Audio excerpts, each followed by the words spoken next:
নবীর সংসার ছিল এমন, নবীর ছোট্ট ঘর, যে ঘরটির মধ্যে হযরত আম্মা জান খাদিজাতুল কুবরা নবীকে নিয়ে বাস করতেন।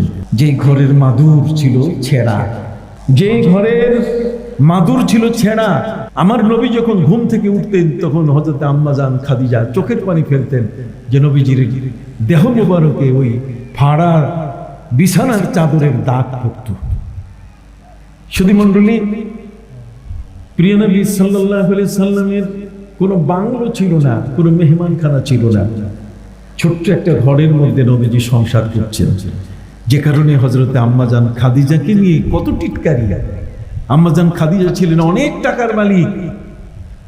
স্থানীয় মেয়েরা আম্মাজান খাদিজাকে বলছেন, খাদিজা রে, তুমি তো জন্মের ঠোকা ঠকছো, তুমি এমন একজনকে বিয়ে করলে যে মানুষটির টাকা নাই, পয়সা নাই, বাংলো নাই, মেহমান বসাবার জায়গা নাই,